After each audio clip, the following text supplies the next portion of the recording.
Greetings to our podcast audience. I couldn't figure out when to go. Joel told me when to start this thing, and I felt like I was screwing it up. It's hard to get in the rhythm of it a little so bit. wish there was a way people could know what happens Just before, moments before we start to record. Moments before, because people say, "Why are you always laughing?" I find things funny, and there are just things before that are we funny start. happening just before we start. I like our new microphone setup. Do you like this? I like this. If you're just listening to the podcast, you should tell a marked difference in our audio. I hope Or it sounds very muffled like this. Oh, don't do that, Ed. it does make me want to sound like I'm on NPR. Yes, it and feels that giving, way, doesn't it? updates Yeah. on the I feel very official with a microphone right in front of my face. Yeah, if you're watching on YouTube, we have microphones now that Yes. are right in front of us. That's we are. Because So. some nice podcast listener told us the audio was too low, and So we're we trying. have tried. So, Yes. for those of you who don't know, we will try to respond and Yeah, and make absolutely. things Yeah, we better try to accordingly make you. things better. So whoever you were, hopefully we sound better today. We hope sound so. better. If not, tell us. Yeah, tell us. It and we will really try stinks. again to adjust accordingly. There you go. We can't do anything about the way we look, but if you're listening, Yeah. Yes. We We're, can- we're I was just- going to say, please don't give us any suggestions because some of you are going to have some aesthetic Yeah. choices for us that we won't can't happen. fix. So. Yeah. but we're always here to please. Yeah. Oh, well, that's what people have always why said we're about here every any week. Martin anywhere. We are here to be of help. So. One of the three of us has never said to anybody, I think you want to please me. There's just one of the three of us. I have never had anybody say that to me. Okay. All right. So let's actually talk about something real instead of just talking. Okay, That's true. let's do it. and this We is- do want to let Let's people know about our differentiate subscribers. between the I will. fake stuff we were just doing and I will real say stuff. this here is real. sort of on topic. I just found out yesterday. My mom watches this. And, Oh, hey, Mary. Hey, Mary. Yeah, We're so and, glad to see that. But here's her comment to me. She said, sometimes y'all just ramble, don't you? She's known us all, though, for a while Yeah. now. So I'm like, You You are so I'll right, just say Mom. this, Mary, and you know this. Jason doesn't ramble as much as other people on this that's podcast. true. and I would just like to say, my mom does not watch these. No. And I'd like to say something in Nelson Collins' voice. Oh, don't make fun of my dad. Leave Nelson alone. He needs a bigger microphone. a bigger microphone. Turn his gain up. All right.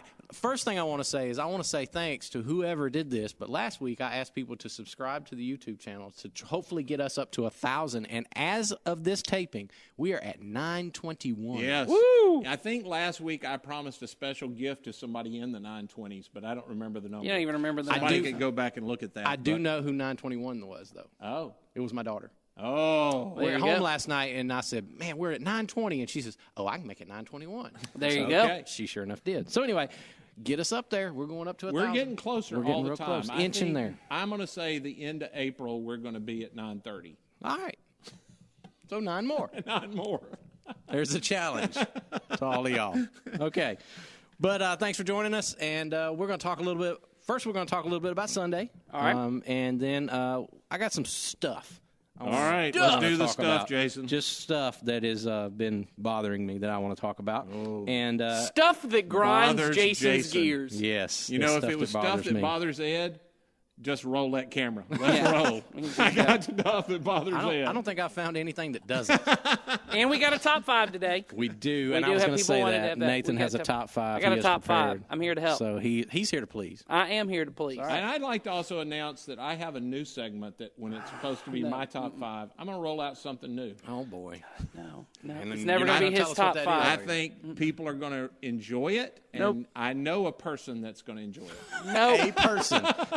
Nope. I'm guessing it won't be either one of I'm us. already going to be gone that day. Okay. So, Sunday, we started Yeah. a new series called The New Normal. Yeah. And, Ed, I thought you did an outstanding job of kicking that off. If you didn't, I wouldn't tell you. No, you wouldn't. But here was my takeaway from it, and I thought it would make for a great discussion. You talked about every time there is uncertainty, every time we feel an uncertainty in our lives, it is always followed with a fear that we fear. But then behind the fear, there's always a desire. There's the thing that we really, really want, and that was a really insightful mental progression for me. In fact, my family, after we watched the service online, sat around in our living room and had that discussion. What is our uncertainty? What are we afraid of right now? But then ultimately, what is it we What do you desire? want behind What do you want behind that? So I just thought that would be a great discussion and to have between the three of us is, what is that for you? What are you feeling these days in this current climate? Your greatest uncertainty, which is your fear, and then ultimately down to the desire thing that we want. Well, you know, I'll start not. I don't want to start with me being the one to say what it is for me in this thing, but that whole thing came to me. Most people know that I've dealt with anger a lot, and that whole thing came to me through a lot of counseling of finally understanding that behind most of my anger was fear. Almost all of my anger has been fear-driven in my life, and behind that fear, there was something. It wasn't just fear. There was something I wanted that I wasn't getting. Yeah. And when I could begin to name that, I began to make progress. And then it hit me that all fear is generally uncertain. When there's uncertainty, there's a fear associated with it. Yep. And you have some other desire there. And when I present that desire to God, I haven't, at least for me, when I have gotten to the place that I can go through that progression, God definitely handles what I want. Because then I have gotten to what I really want. And I think often our prayers are very fuzzy. Yeah. And circumstantial. Our prayers are, and here's what I'll say to you as a former person who didn't believe. Prayer used to really frustrate me because no matter what happened, Christians would claim that it was a work of God. Yep. Right. And often because you're praying circumstantial prayers, some of the circumstances are just going to go a certain way anyway. But when you get to what the desire is, it's a different thing. For me, right along with what you said, the desire thing, it helps me. How do I say this? When I finally get to that desire thing, it usually is something, like you said, that is not the superficial thing that I am just that I typically just pray for. I'll give you an example. Something that's currently going on with me right now. I'm dealing with some pain in my body. And it's gotten to the point where it's really bothering me. It's getting in the way of some of the daily things that I want to do. And so I'm praying about it. And up to a point, I'm just praying, God, I just want the pain to go away. I just want to be healed of that. I want the pain to go away. And then after you led us through that progression and mentally, I started saying, well, what is the fear that I'm fearing? And down deep, what do I really want? Well, the fear, I think, what it came down to was I don't want to be a person that deals with chronic pain for the rest of his life, and I'm worried of what that will do to my abilities, my spirit, my attitude, my relationships, and all that stuff. So when I got down to that, that's when I can hear God say, even no matter what happens with that, you and I can handle that. Yes, you're exactly right, Jeff. You know what I mean? I and do I know think that's where completely. Paul finally got to when he prayed for God to take away his thorn in the flesh, and God said, well, my grace is sufficient. You and I can get through whatever this is. And that's when the peace came, Right. Yeah. Yes, that's exactly right. Once you get to the place you realize I have presented to God what I really, really am desiring, there is a sense that God says to you. You feel it. Yeah. I mean, I have. When I get to that place of God going, oh, I got that. I got that. You're gonna. We'll handle that. Yep. Well, and even in this whole virus conversation that I had with my family on Sunday, I think it comes down to I don't want anything to happen to my family, or I don't want any and that really isn't the end desire for me. I definitely don't want anything to happen to my family, or I don't want anything to happen to me. But at the end of it, I want to know that we're all going to be taken care of. Right. That's right. In the end, we're all going to be taken care of. Now, you can debate on what you mean by taken care of, but ultimately being taken care of in the eternal sense, that's a done deal. Yeah, that's right. And so that's where you find the peace eventually that it comes down to, because the ultimate things that I desire are all taken care of. Yeah. So.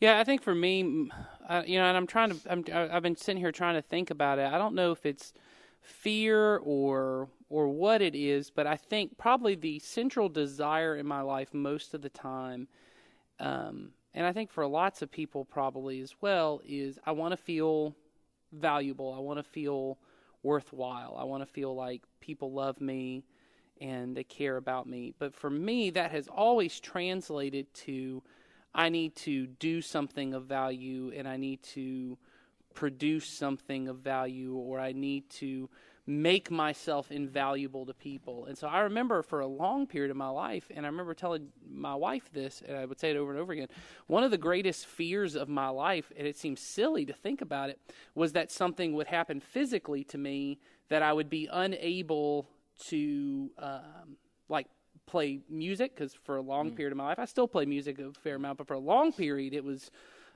pretty much my entire life was playing music, and I had a fear that would happen. And then another part of it has just been that I would become ill, or that honestly, like, old age has always been terrifying to me, that people would have to, that anyone would ever have to take care of me has been something that I would have to allow people to help me, but I could be of no help to anyone, because always in the back of my head, things have been, people only really love you and accept you if you can produce something, or you do something that's admirable, or they can look up to. And so once I began to understand that in my life, every kind of addiction I've ever struggled with, every kind of sin that I've ever struggled with, that's been the root cause behind it, is I am looking to feel valuable or desirable or something along that, based on something I can do or something I can accomplish. And so, this period of time right now has been a struggle for me, because I think it's a lot harder to measure, at least in our world where we're at, the things that we used to do, and I think it's true for everybody, things you used to do that you could go, oh man, that really was meaningful and it did something and it mattered. Those lines are a little more blurred these days. And so, because there's just a lot of uncertainty, as you said, there's just a lot of uncertainty. I think for a lot of people that works, that's their life and work. But, like for us, that we don't have physical meetings where I can be with people and I can know, hey, this thing I've done made an impact in your life, or this conversation I'm having is having some kind of impact. It's difficult for me, because I just struggle with knowing, on one level, am I doing something that's helping people? Because I do want to help people. But if I'm honest, more at the core of what it is I want to feel valuable. I want to feel like useful is a good way of saying it. I want to feel useful. And so to your point, a lot of my prayers these days, and I was looking back at some of my journals, and this has been the case. Most of my prayers have been, God, just help me to know that you love me, that I'm immensely valuable to you, even if I don't produce anything of value, that I don't have to do anything for you to love me or to care about me, and for that to be something that's tangible and real. So, I don't know if always it's fear. Sometimes it feels like just sadness or anger, but, all that stuff is mixed in with the uncertainty. That's right. So, and that fits right in. You've mentioned this right here on this podcast. That fits in, I think, with your personality type. You've talked about your Enneagram number, and what your motivation is, and I think that's part of the reason I'm as obsessed with the Enneagram stuff as I am. I mean, all of us on staff have taken it. We've talked about it a lot, but even like within the staff, like I have like you're a little geeky about it. I'm a little geeky. I read a lot of books and I listen to lots of podcasts, try to figure it out. And I think part of that is I'm an Enneagram Type 3, which is the achiever, and part of it, and everyone's got this. Really, at the core of what the Enneagram is that at some point in your life, you began to believe some lie.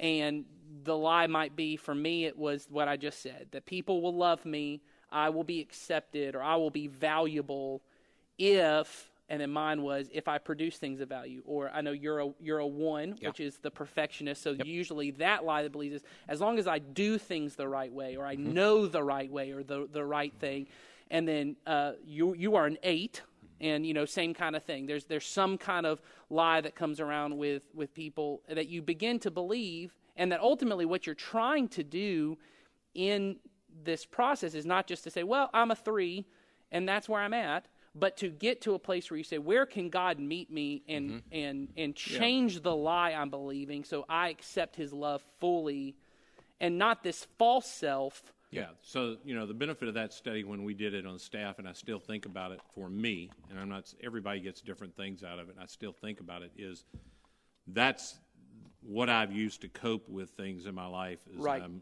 an in-charge person. But that probably my ideal self is helper, and I can see that at my core. And you guys have worked me along. If there's a problem to be solved, and I know I can help with it, I pretty much will drop what I'm doing to go grab a cable or to try to supply. So ultimately, I don't even have to be in charge. I just really want to help. Yes. But I've handled the other things. So I keep trying to figure out, how do I become that person in the right shape that God put me in the world to help? That's what he put me into the world to do. But this false self, so like even you weren't, I can't remember what you're supposed to be moving toward. But I'm supposed to move towards a 6, which is a very loyal person, a person who's very loyal to people. So anyway, that all of those things are true. So it does fit in with all of those things that are going on as well. I think when you asked the original question, Jason, I'll try to keep this short on it. I mentioned my original one, back when this whole thing with COVID-19, the whole fear that originally, and it was the weekend, I was on vacation, spring training, y'all were up here, and I felt, again, which plays into my type of, I felt very unleaderish in that I was asking people to do things I wasn't going to do, that I wasn't in the middle of doing. Yeah, you weren't doing. And so as a leader, the fear that I wind up dealing with is that I'm going to ask people to do something that's the wrong thing to do.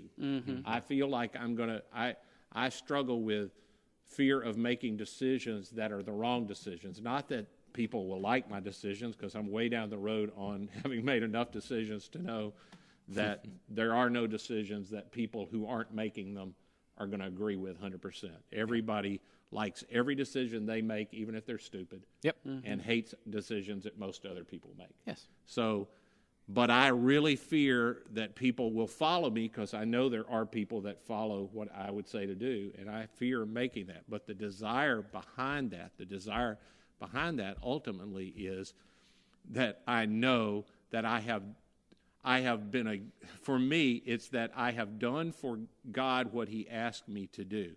And what often happens for me, I just keep having to say to God, have I done what you wanted? Have I done what you wanted? And I don't really care about what anybody else says, or that I got to make the decision, or that I made a wrong decision. I'm now at a place of that I can say to God, and he goes, I'm okay. I'm okay. We're okay. If all you care about is what I care about, and whether, because I know I have made lots of wrong decisions that people on staff and people in our church have followed through on well, and God has made all of that be okay. Sure. He's at work even in my bad decisions, but I fear the bad decision is if I'm going to have final kind of thing, you know what I mean? And it's going to become, and God's like, well, honestly, if all you want to know is that everything's going to be okay, it really ain't your job anyway. Yeah, right. If all you really care, if that's honestly all you care about, I got that. Yeah. But if you care about your reputation, I don't really care that much about your reputation. No. Well, I don't really care about what people think about you. Yeah. I don't really care.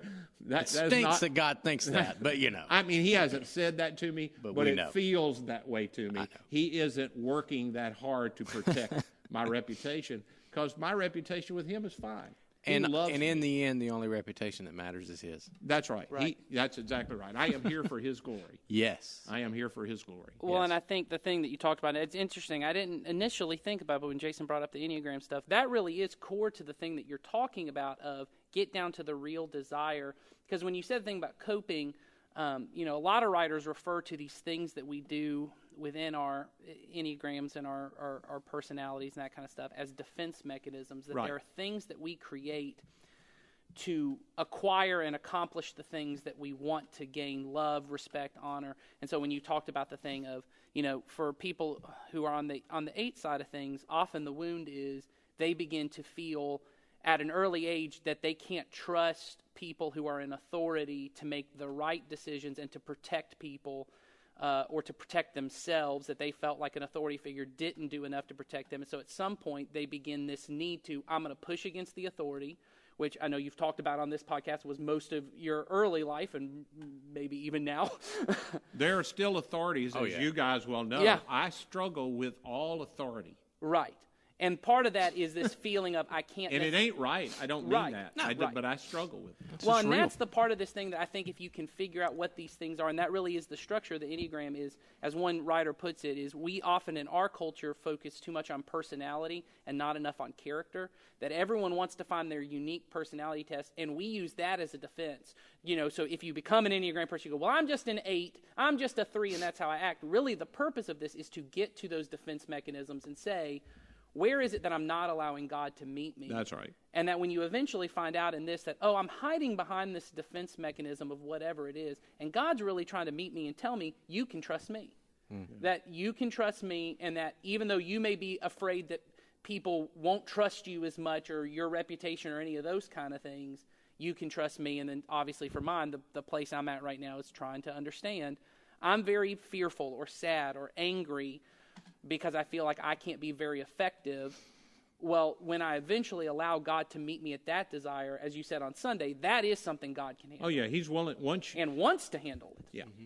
I think God is at work handling that stuff for me all the time, and I don't know how all this works in God's way of dealing with things because I am not him. But there is a big part of getting me to where he is in almost every area of life. Yes. That once he can get my mind, soul, heart to where he already knew was true, nothing changes for him. It changes for me. Yes, that's right. And when I finally get to the place of, oh, this is what I really want, the peace that he would have given me, it was always there. Mm-hmm. I just didn't access it. Mm-hmm. It wasn't like he was withholding peace from me. Yeah, correct. It was always there. The moment he got me to the place that I could admit to myself, here's what I really want, I do sense, that's already taken care of. Well, and it is, and honestly, like you said about, I want to know my family's okay. Well, all my family followed Jesus, and even if we all pass away, I said this to somebody about their kid the other day, and they're worried, and I get it. I've been right there. If for a period of time you and your kid are estranged, like me and my dad were for a while, when we both get to heaven and we're there for the first 1,000 years, and we look back and go, there were 12 years where we didn't talk to each other. Mm-hmm. And somebody said, isn't that true? I'll go, yeah. And I go, but yeah, there was also a period where I broke my arm in the 3rd grade and I had it in a cast for a long time. Mm-hmm. I don't remember that. Yeah. You know why? Because it don't matter to me. Yeah. And the fact that this period of time didn't turn out the way I wanted it to, it feels like a big deal to me. But in the overall scope, it just doesn't matter. Well, my daughter and I were talking after the service on Sunday, and she's a junior in high school, and prom's supposed to be this Saturday. She lost that, and she's lost a lot of stuff at school and things that she was looking forward to, and so we got to talking about all of those things. And I said, I bet your uncertainty somewhere in that realm right there. And I said, what are you fearing about? And her fears go to, well, I was supposed to go on a college visit recently, and I'm supposed to start my senior year and do all the stuff seniors do and then head off to college. And she said, I don't know how that's going to look now. I don't know if that's going to get changed in some way and all of that. And so we dealt with that for a little bit, and then it got down to, and I said, well, in the end, I said, you're going to look back on this when you're my age, and you're going to talk to your kids about this little period of your life. And I said, and you know what?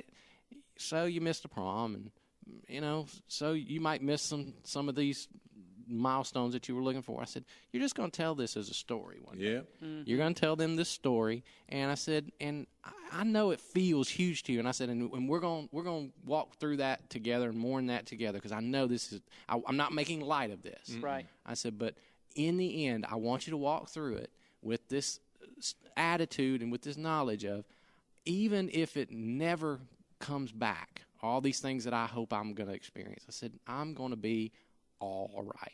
True. My relationship with my family is good. My relationship with God is secure. And in the end, I'll look back on this, and like you said, it'll be like the little broken arm story. Yeah. And I'll tell it, and it was not what I'd wanted, but it made me who I am, and here I am, I'm okay. Yeah, that's right. So, all right. Any other thoughts on that? I got nothing else. I think we talked that one. That was good. I got no more questions. I had a different thing happen for me on Sunday, but I don't know that we want to get in. I thought about it when you were talking. One of you two were talking about humility, and I had Anyway, I had a moment of a little conversation with God and me about humility on Sunday. That was, for me, it was a good thing. It somehow in the middle, and I can't even remember where it all is. I was coming around, getting ready to do the stream, doing some things, and Sundays are a good deal of mourning for me these days because a lot of stuff that I've done for a long part of my life is gone. Yeah. And this thing of humility again, because, we talked on Monday at our staff meeting about humble, hungry, smart, and I was thinking about those three. And it hit me, everybody, if humble is I'm willing to admit I have need, everybody comes into the planet one big ball of willingness to admit they have need. Yes. You just, as soon as you have a need, you let everybody that can hear you know you have a need. Yep. And for most of us, we're going to go out of this planet at a place where when we have a need, we will have to say to other people, I have this need, can you please help me? Unless we go out really early or in our sleep, which everybody dreams of. And it hit me, that's what we dream of. I dream of never having to get again to a place where I have to say to somebody, I need you. Yeah. Yes. I came in, God made me humble. I'm going to return to him pretty humble for most of us. Yep. And in between, we do everything we can to not ever have to say to anybody, I need you. Yeah. And all I said to God is, I guess the sooner I could get there, I might enjoy my life a little more. If you started me there and then I screwed it up by getting really confident. Yep. Well, and I think, if I have that only as a sideline. Did that hit my mind? God brought that back where you were saying hungry. He said, I remember when you were in this room on Sunday and we had that little talk, and I go, oh, yeah. Well, and if you think forget that. the central, kind of sin that every person deals with, the central thing that leads us away from God is pride, which is ultimately I'm making everything about me. I'm making everything about me and either my security to know I never need you. That's something that develops as you get older, and you see it in children because my wife and I, because we're foster parents, we end up reading a lot about developmental, milestones and that kind of stuff. And they talk about in children, like you said, when you begin, it's not even that children have this inherent trust, and that's the way we talk about them. It is this, they have an understanding they can't do anything for themselves, and they just need you to do it for them. But there comes something around 2, 3 where they start to understand, I can exert control over some things.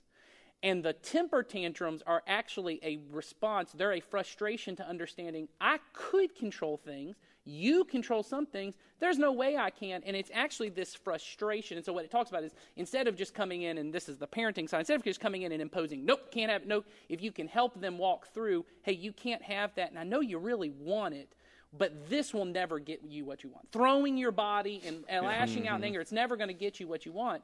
And I thought about, God, even as adults, that's most of my life is there are things that are out of my control. And there are things, and I know they are. And I know that I am frustrated or I'm scared or I'm mad. And I use all these different words. But I am feeling something because I'm not in control. Yeah. And I'm mad about the fact. I wish I could control it. And if I could order my life where I could always be in control, that's what I want. But what God is trying to break us back into is, hey, there is this area you can control, right? These are your toys. Yeah. This is your room, and you can play with these things. And I expect you to take responsibility. You need to clean up those toys. You need to clean up those things. But there's a way more of your life than you want to admit is out of your control. And that's what Jesus is trying to get us to when he talks about the kingdom is it's not just trust, it is this humility. And when I can surrender to that. I remember now how that whole started on Sunday now because I was thinking about, I'm talking about prayer. And if I'm completely honest, I have always been bad. And what I mean by bad is I only really intensely pray when there's something that's really out of my control. Oh, yeah. I do pray. I pray regularly. Well, we even talk about it like that. We'll say, well, what have you done about it? Well, have you tried praying? Yeah. Yes. Like it's one of many things that That's you one throw, of many or things. the last thing usually. And so when I get to the place and I go, the times that I have felt really effective, that my prayers have had an impact on me, are moments of desperation when I am totally humble. And that's why I was thinking about it. I'm going to teach about this today. I'm not very good about it. I'm better about it now. And it came to, it in that little conversation God and I were having alone in this building. It came to me, the problem is you were really good at praying when you were a little bitty. I mean, you probably don't even remember it, but you were so humble. You talked to God like he was a real person. Yep. Mm-hmm. And one day when you're laying in a bed and you got nothing else, you're probably going to talk to me because you know you have to be humble at that point. Yep. Why can't you just be dependent on me all the time? Yep. Sure. Because when you finally get there and you get to, I pray so many circumstantial prayers. Oh, God, help this meeting go well. Oh, God, do this well. Oh, God, do this well. I don't ever get to. The reason I want the meeting to go well is because I have a desire for this to happen. And God will go, I can handle that desire. But why don't we talk about that instead of the circumstances of what you want to see happen? Because you're not going to get it through whatever else it is you're... No, that's right. Yeah. That's exactly right. So anyway. That goes right into what I'm going to talk about on Sunday. We're going to talk about the myth of being in control. Because they go hand in hand. Yeah. Which, by the way, newsflash, it is a myth.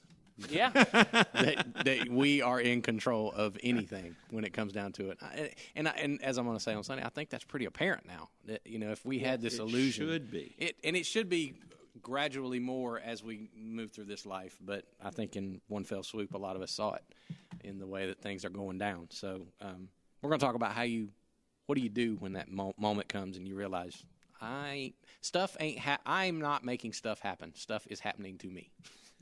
Yes. And I read it. It's good. So you're gonna want to be here. You want to see it. Thanks, Tune in, Nathan. Tune in Sunday morning. It's gonna be good. To the Community Christian TV, because that's what we are now. We're TV. We got the TV. Don't start. Do it. All right. Okay. Speaking of, by the way, we did not get any direct listener questions this week, so y'all got to step up your game. We want to get some questions. Come on. Well, we had some stuff we wanted to talk about anyway. Oh, did we? I have written down some things that I'll tell you how it came about. I think it was just Ed and I having a discussion the other day in the office, and I just got on this stuff, and all this stuff that I hear Christians saying that's driving me crazy in this quarantine, and I said, man, that sounds like a podcast topic. So I jotted down some statements, and we weeded out some of them because they just weren't good. With some stuff. Or honestly, let's be honest, we didn't want to have to weed into all the territory of it. I mean, come on. Because we had opinions on it, but we just thought, you know what? Yeah. We didn't want to be in the weeds on it. Yeah, so I whittled it down. I've got two. We might only get to one. All right. The title of this segment, I just jotted down the title. Stuff I hear Christians say during quarantine that I can't ignore anymore. I'd just like to say... I like that. Let's get a graphic. Boom. Yes. Mary Collins, this may begin the ramble. Oh. Yeah. No, we've already rambled a while. This is beginning it? We went into a whole Enneagram discussion in the middle of this, and none of them care about the Enneagram. And my personal prayer life, which everybody was super interested in. Always.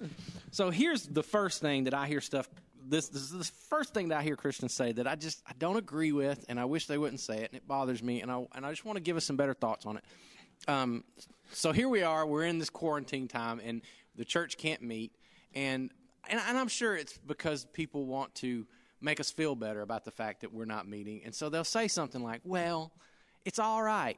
We don't have to meet because the church is people, and it's not about a building, and I want to scream. Yeah. And not to say that, yes, church is a building, but that statement is not fully correct. Or no.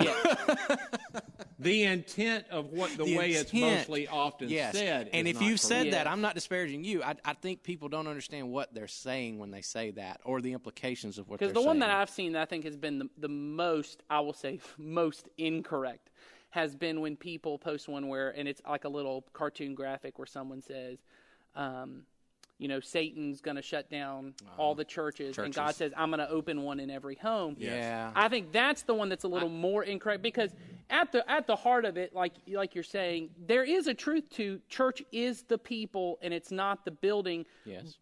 But the idea that you and your family in your home, just you together, are the church, that is not the correct idea that we have to fully get. Unless. And that's what we got to get to. We could, if you want to have church in your home, and there are places all over the world where there are churches in their home, Yes. you should begin actively praying that God would bring other believers together with you so you can form a fellowship for the purpose of you two couples or Christians now reaching other people who could join your fellowship. Yes. So you could baptize them into your church, and you could take communion in that place, and you all could begin to do works of service to your community in the name of Jesus.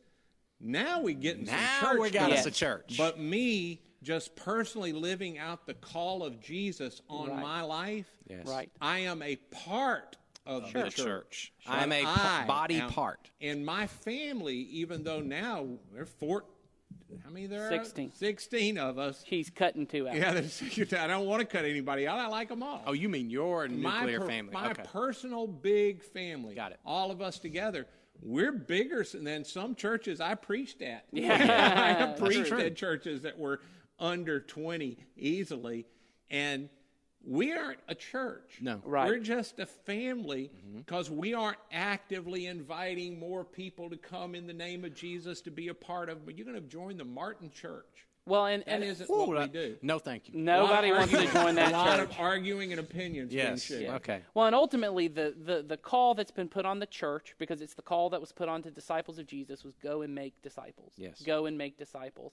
And by the nature of me gathering just with my family in my home, there's not a lot of going happening. There might be a little bit of making, but not in combination with the going and the making. The making was not separate from the going. The idea was that I would go into the world, like you said, that I would be trying to reach people and trying to make disciples of them, and that together that there's this nature of we're teaching one another, and that there's a growing. And this is one thing I have always loved about Community Christian, is that not all of us are lovable, and there's a nature to the church which is, and this is true whenever you read the New Testament letters, most of the stuff that he's talking about is you now got all these unlovable people together as brothers and sisters, and those commands to forgive one another and bear with one another, yes, they are applicable to every person. We say love everyone always. But initially, when he's writing a command to forgive one another, he's talking about you two in the church that are fighting,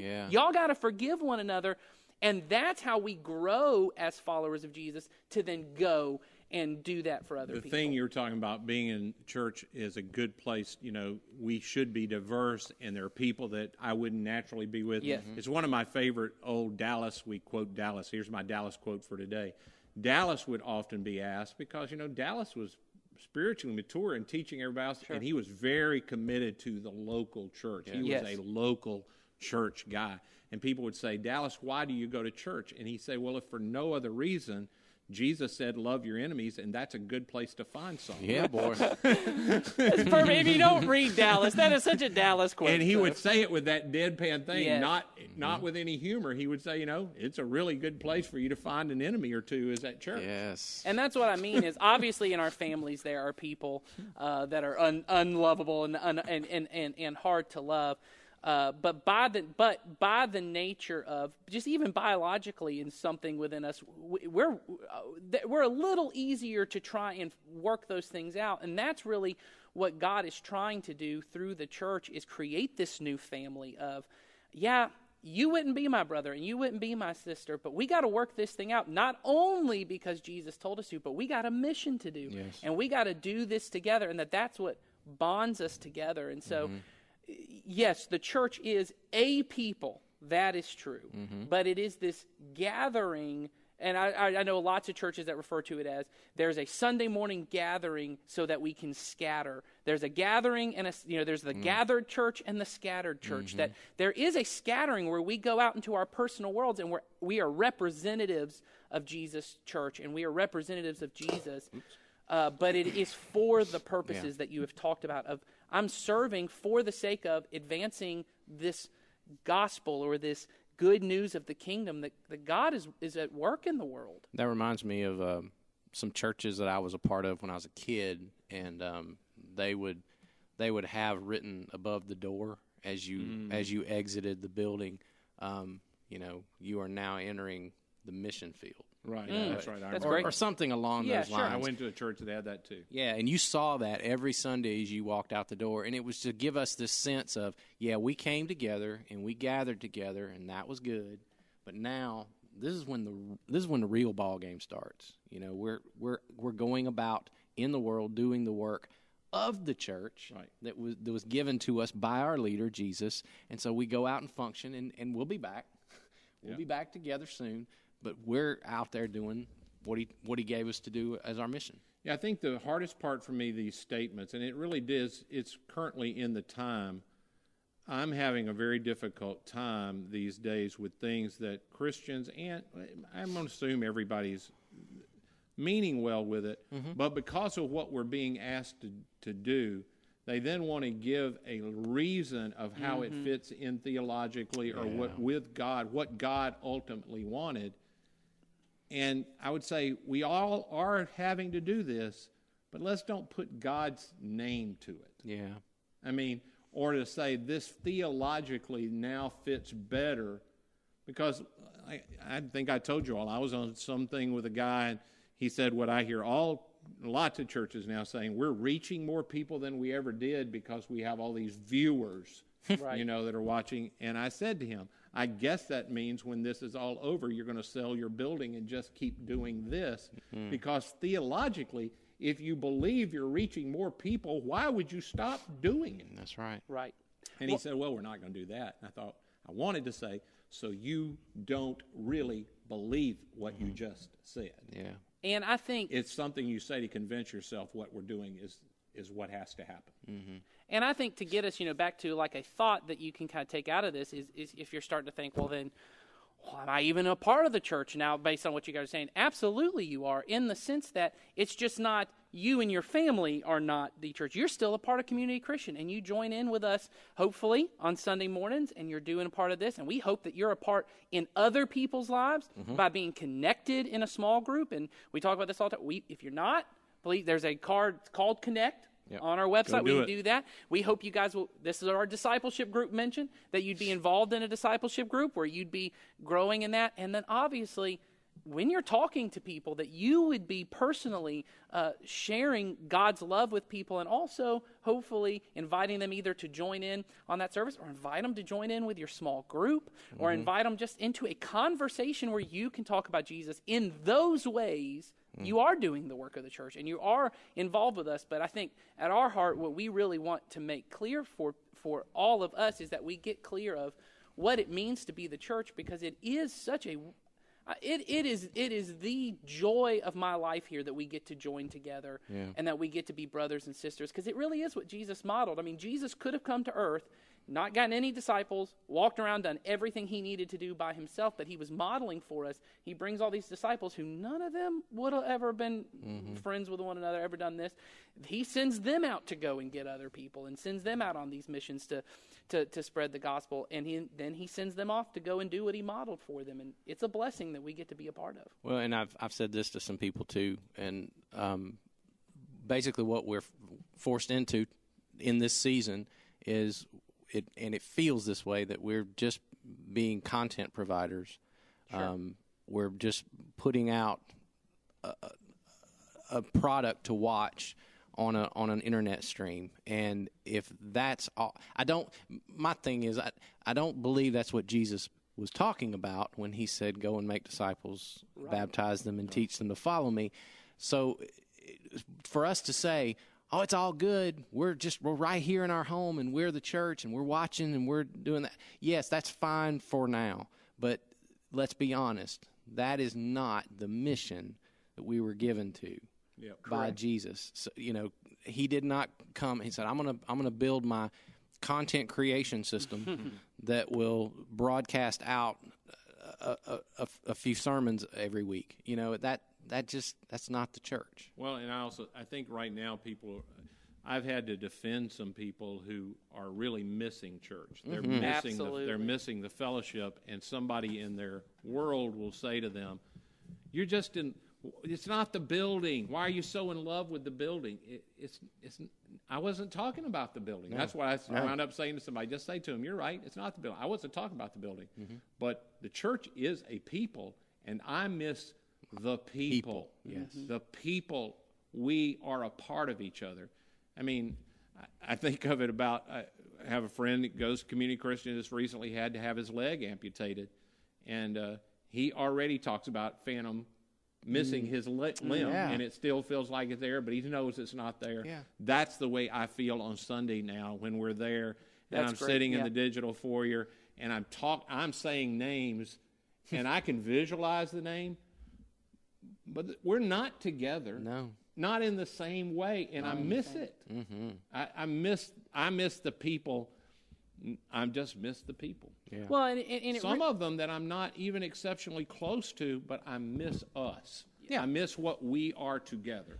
Well, and the thing that everyone I think can understand, because I certainly feel this, of like with distant relatives, and when I say distant, I mean people that you have to be socially distanced from at this point, grandparents or anything that you're calling on the phone and you're being with. Everyone understands, hey, it is a blessing that we have Skype or we have FaceTime. That is a blessing that now we have this other way of contact.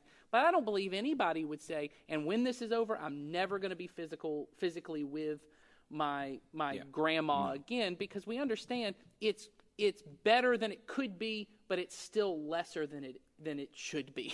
You know, it's lesser than us being physically together, and I think that's the nature of what the church really is. And so, anyway, I love the phantom limb analogy is great because I never thought of it that way, but that is, it feels like, oh yeah, this is similar, but it's not. I'm glad.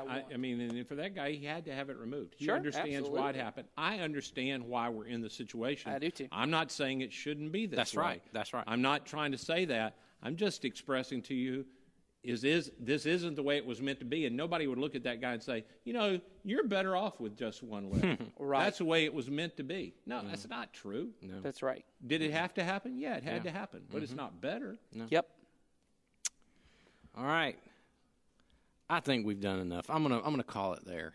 All We've been going a while. Okay, We've been going a call it, We've been going Jason. a long time. Jason is the host. I am, and we'll get to that other statement maybe later. Yeah, because it could go a long time. we got time. I know which one you're cutting You know which off. one I'm talking It about. could go a long time. So now I'm gonna leave them in suspense. So maybe we'll talk about Come that back later. another one. So now Nathan, you're gonna bring us. You have a top 5. I have a notebook Here it is. too. Yeah, so- it's written down. Nathan has a notebook. So entertain us, Nathan. And with I your have top I 5. have I have a little some scratch paper that I was working this thing out. Wow. So I was trying to think of something to try and fit in with where everybody's at, and I know a lot of us are doing takeout still or doing to go orders and that kind of I stuff. don't but know where you're going still, but I It's do. food, and I'm happy. yeah, and there are certain, I don't know if you know, some of my favorite restaurants are closed down. Like they're not even doing takeout, and Well, so there are certain places where I go, oh, I'm just missing that, and there are places I want to go back. And so I kind of started thinking about, one thing that I am doing right now still is I'm still eating some ice cream. And I was just, I don't know why. I was going to ask you, is Brewster's open? well, so I don't know. It says online that they're open. I visited Brewster's a couple weeks back in the midst of. Yes. Should I say that? I think it's okay. go If they're ahead. open, If they're open, It's food, right? So I it is think essential. ice cream's essential. I think it was ice two- cream is essential. It was. We were in the thick of shelter in place, and I do remember going and getting some ice cream. Okay, so I think they're still Good to open, know. Yep. but we haven't been. Normally on Sundays, I take one of my 4 daughters This out on podcast sponsored by Brewster's. We Yeah. would love that. to daddy-daughter dates, and normally we go get ice cream. So Brewster's was something, Very but cool. for me, the whole Brewster's experience is also sitting outside and eating and all that kind of stuff. And for people who don't know, I worked at Brewster's for 5 years, assistant managed it for 4 of those years, where I was really responsible for the ice cream making. Kelly Davenport's on staff. Here Also, managed He did? that same Brewster's, the one here in Noonan, for I think a little longer than that, or maybe right around that amount of time. But I'm very well versed in the Brewster's ice cream. You're an ice cream person. I'm an ice cream person. I think your bona fides have been established. You're an expert witness. right. Okay, I just want to say that. We defer I to know what I'm you. talking about. So we orig- confirm you as an expert witness. So originally, I wrote down my favorite 5 ice cream flavors from Brewster's. So top 5 ice cream flavors, stuff like caramel apple crunch and sea salt Sounds caramel delicious. with toffee. Both good. I like both all of those. good stuff. There's a s'mores one that's great. Never had it, but it sounds had that right. one. Caramel explosion with Twix, lots of caramel. There's a winter wonder, which is great, which is white chocolate ice cream with the peppermint in it. Oh, I love It's kinda peppermint. like white chocolate bar. But then I realized, I've been out of the ice cream game for about 10 years. I've been living in that world. The so ice cream game. The ice cream cream gang. Brewster's. Sounds like a gang he was in. It I'm is. just saying, man, There's I've a Brewster's. Yeah, I'm just and saying. Dairy Queen. Yeah. So what did you come up with? So what I came up with is And then they you have got a the lot of flavors that I ain't ever tried before. Ah. So I've come up with the top 5 Brewster's flavors that I will be trying as soon as I can. So this could done be with social. a ice cream bucket list, and we want a bucket of it. Yeah, That'd be give nice. me a full-on That's what I 5-gallon mean by bucket. it. Bring us a Put bucket it in the of bucket. Go ahead and get that. So here's the top 5 ice cream flavors that sounded intriguing enough to me. Okay. We'll go through it. So here we go. Number 5, they've got a Boston cream pie ice cream flavor. That sounds darn good to me. It's vanilla eclair ice cream. And it's got fudge swirls and pie pieces. I'd eat it. As your crunchy. I'll eat it. Because I don't know about you guys. Oh, let me ask you this. You guys both been to Brewster's. What's your favorite Brewster's flavor? I'm all about the caramel stuff. Any of those So like caramel turtle, things. chocolate, the chocolate turtle, the white turtle. My family and I always go back to the chocolate raspberry truffle. That's a big one right there. I'm just going to tell you I that. also love that. The turtle, the chocolate raspberry Really, truffle, really we, good. we ran through that a fair amount. It always frustrated when people would be looking at the sign. It's chocolate raspberry truffle. And they go, I want some of that raspberry chocolate truffle or something. And they're reading They get it it. out I of want order. some of that truffle, No, it is chocolate raspberry. truffle. Anyway. And it is the bomb. And you know, what's what I like about both of those flavors? I'm big into some kind of ribbon, you know, like a caramel ribbon or a Okay. raspberry ribbon with some kind of crunchy. I like a crunch to my ice cream. There's so crunch in that that one one. fits that. This next one sounds like it fitted too. Pumpkin patch ice cream. I like pumpkin ice cream. It's I'll good. just say that. I've had it, and it's delicious. It's pumpkin ice cream with one of those graham ribbon Yeah. variegates in the middle of it with pie pieces in on that, so you get a little bit of crunch. I would eat that. I'm curious because we didn't have the pie pieces. I don't know what that means. I don't know if it's like graham crust or I don't know what that is, but I'm very interested in that idea. Okay. Next up is butter brickle. This sounds interesting to me. It's salted caramel ice cream. Already starting I'm very already good right there. Yeah, me I'm already too. I there. like that. Chocolate covered toffee bits. I like toffee. Yeah. I like some and I toffee. like Good. chocolate. A little crunchy. There you go. A little sweet. All right, next up, I just love this name. Chocolate mudslide. That sounds good right there. He was a wrestler in the 70s. There you go. This is dark chocolate ice cream with marshmallow swirls, Oreos, and brownie bits. See, I'm a sucker for Oreos. I love anything with Oreos in Because it. it depends do on what too. you get. Sometimes they're crunchy, and sometimes they're real kind of soft. Doesn't and matter. juicy. They're It always don't good. matter. They're Always, always good. good. That sounds like an old flavor we used to have called Death by Chocolate, which was remember one of that my one. favorite ones. That had remember that everything from like what was it? It's chocolate chunks and chocolate Krispies, brownie bits. We had chocolate covered peanuts in it. Everything chocolate we had. You just threw it in there. So here's the number one that I'm most I interested think you should get Lynn Upchurch to make the chocolate-covered peanuts, and then she's Lynn the Upchurch, staff. in my Children's opinion, minister. the She does best good. chocolate-covered peanuts of all time. They are. Very, very. I wish it was Christmas I do all too. the time. And that She she makes wasn't it in every Nashville because she might make me some now. I know. That's true. That's true. She probably got a lot of time on her hands. That's when right. you What make else? it. Go Go ahead, ahead, get on not it. that Lynn is listening to this podcast because I know that's not happening. No. So here's the number one. Oh, this is number one. Okay. Top ice cream I want to try. It's Graham Canyon, which is a great name. Oh, that's a cool name. Graham Yeah. Canyon. It's Graham ice cream with caramel swirls and the toffee bits thrown in. That sounds like darn good. So It's what like kind of ice cream is it? Graham. If you've never had the Graham Central Station Oh, I have. at Brewster's, it tastes like graham crackers. Ooh. It's got the graham ribbon in Okay. it. It's got chocolate like chips, like you'd get in mint chocolate chip. It's really good. So when you put a ribbon in a ice cream, do you literally, when you're freezing it, squirt something in there to make the So ribbon? supposedly, I mean, you're the ice cream expert. well, yeah. Let me say this is the Brewster. You are. This is the Brewster's way. I don't know. I did sign an NDA on being able to talk about these, but you know, Let's talk How do you hypothetically, think if it wasn't an Cold, NDA. It was a non-competition. if one of clause, those so. Stone Creamery things did anything other than mash crap into ice cream, Yeah, that's the failure. I'll just go ahead and say this: Marble Slab, Cold Stone. They're not even making ice cream. It's like if children they playing did with Tinker anything Toys. other than do this while singing songs, Well, they're never going to be our sponsor. Yeah, never gonna happen. I'm okay with that. But yeah, so the way it works is you have an almost like a soft serve dispenser. Once you've made it, but it comes out the front. There's a gate and it's coming out the front. You have whatever it is. So if it's the graham cracker, we usually would keep it in like a big pitcher that was a measuring cup, and you measure it out. And you, as it's coming out, you pour it onto the ice cream as it comes out, and with your other hand, you're throwing in whatever the bits are. Okay. And so that, because at Brewster's, the whole key is that every bite you have should be full of whatever the toppings are. That you should not just have ice cream. Well, and I think that's true, Brewster. That's usually the idea. Every bite should be Brewster's. thoroughly. You shouldn't get what most of us get in Blizzards. You know, I love Blizzards. I'm not trashing. I But also everyone has would the eat experience with a a Blizzard. bucket of Blizzards would be a good thing. Yeah, they give me a bucket of Blizzard. That'd be good. But normally, like with a Blizzard, if someone didn't make it right, you don't always have, the candy all the way to the bottom, and that's what you should have when you eat your ice cream. So, All right. there you go, Brewster's. Give us a call. That's right. Bring us some buckets of ice cream. We have room on our sponsor roster. Brewster's Boy, Noonan. do we. Brewster's Peachtree City. I'm working on Powerade, apparently, Fresca and Fresca. Mellow Yellow Zero. Actually, we're just cleaning out the Coke machine. Yes. We are now being paid by the church in soft drinks. Yeah, that's what's going on. So, but we'll working we'll hard take for getting these paid in drinks. ice cream if y'all got ice cream. That's right. All right. Well, that's all we got, and I'm sure if we've got 2 listeners left, they enjoyed all that. I don't think Hope so. So, thanks for tuning in, guys. We enjoyed it. Hope you did too. We will see you next week. Tune in Next week. Sunday. Don't. I have miss. a new thing. Don't forget, new thing. Oh, that's right. New thing next week. Yeah. All It's right. going to be exciting. See you Sunday, and then we'll see you right here next week. We love you guys. We Love love you. you. Bye-bye. Thank you, guys.